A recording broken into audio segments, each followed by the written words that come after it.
नमस्कार, मैं साकेत कुमार। आप नवभारत टाइम्स देख रहे हैं। मुख्यमंत्री नीतीश कुमार के बेहद करीबी रहे रणवीर नंदन अब जदयू का साथ छोड़ बीजेपी में आ चुके हैं, बीजेपी का दामन थाम चुके हैं। कैसा लग रहा है? सबसे पहले ये नहीं, बहुत अच्छा लग रहा है, बहुत अच्छा लग रहा है। आने वाले समय में क्या देखते हैं? अब बीजेपी जदयू एक तरह से जो इंडिया गठबंधन और एनडीए की जो लड़ाई है वो कैसे होगी? देखिए, बीजेपी के सामने ये कोई घमंडिया गठबंधन वगैरह का कोई वजूद नहीं है। जी, हमारे कार्यकर्ता हैं, मैंने अभी भी कहा कि पूरे भारतवर्ष में बूथ स्तर पर बीजेपी के कार्यकर्ता हैं, ओरिजिनल कार्यकर्ता हैं।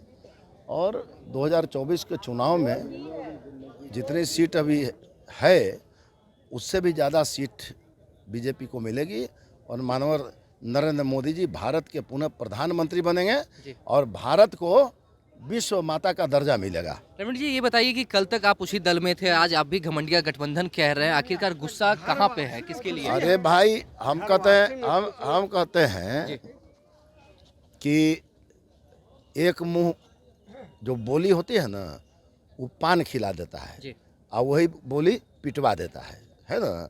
तो पॉलिटिक्स में पुटिंग ऑफ द वर्ड्स का बहुत बड़ा महत्व होता है। और आप देखेंगे कि बाप बेटा का भी जो संबंध है, जब बेटा जवान हो जाता है, होश वाला आ जाता है, तो पिता भी जो है वह कहाँ वो पिता अपने बेटा को सबके सामने 3-4 झापड़ ठोक देता है? नहीं ठोकता है ना।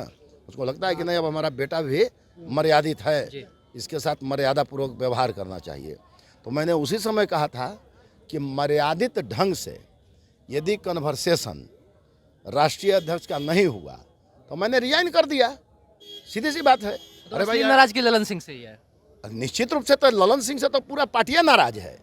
क्या आने वाले समय में पार्टी और टूटेगी, कमजोर पड़ेगी? I am not concern with that party. हमको क्या मतलब है उस पार्टी के भविष्य से।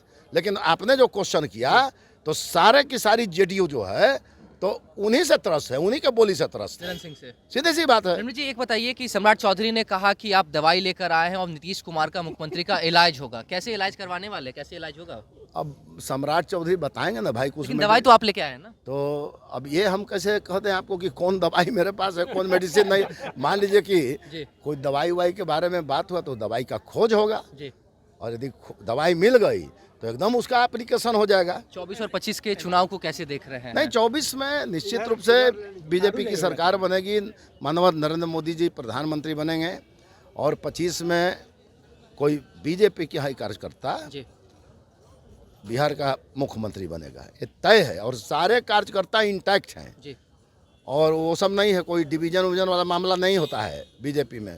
बीजेपी में एक बार आह्वान हो गया तो आदमी एकदम से चढ़ बैठता है। एक आखिरी सवाल रहेगा, लगातार अब जैसे चुनाव करीब आ रहा है, जेपी नड्डा, अमित शाह लगातार बिहार दौरे पर है, अमित शाह फिर से आने वाले हैं। जेपी नड्डा पिछले दिनों आए थे, लेकिन अब जो महागठबंधन या इंडिया गठबंधन के जो नेता हैं उनका कहना है कि बीजेपी डर चुकी, घबरा चुकी, इसलिए बार बार बिहार का दौरा हो रहा है। मतलब ऐसा है कि जो डरता है वही ये सब बातें कहता है।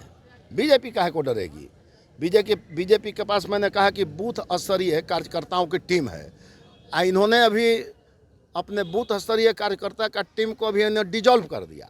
अब जिला की टीम ही बना रहे हैं, मतलब अखबार से यही पता लगता है। तो अभी तो आपका टीम में बन रहा है। अब आपका टीम बनेगा, उसमें कुछ नाराजगी होगी, लोग कहेंगे कि अरे मेरे जगह पर उसको बना दिया, वो कहेंगे उसके जगह उसको बना दिया, तो अभी चलेगा, तब तक चुनाव आ जाएगा और जब चुनाव आ जाएगा उसका सारा मामला खत्म हो जाएगा। तो देखा आपने, ये थे हमारे साथ बातचीत करने के लिए रणवीर नंदन। कल तक जदयू में थे, नीतीश कुमार के काफ़ी करीबी थे, आज बीजेपी का दामन थाम चुके और इस तरीके से रणवीर नंदन ने यह दावा किया है कि अब जो जदयू है वो लगातार कमज़ोर हो रही है और ललन सिंह जो जदयू के राष्ट्रीय अध्यक्ष हैं उनसे अब जदयू त्रस्त हो चुकी है, तबाह हो चुकी है। जितने भी नेता हैं वो ललन सिंह से परेशान चल रहे हैं और आने वाले समय में 24-25 का जो चुनाव होगा उसमें बीजेपी की ही जीत होगी। फिलहाल इस खबर में इतना ही। नवभारत टाइम्स के साथ बने रहे। पटना से साकेत कुमार।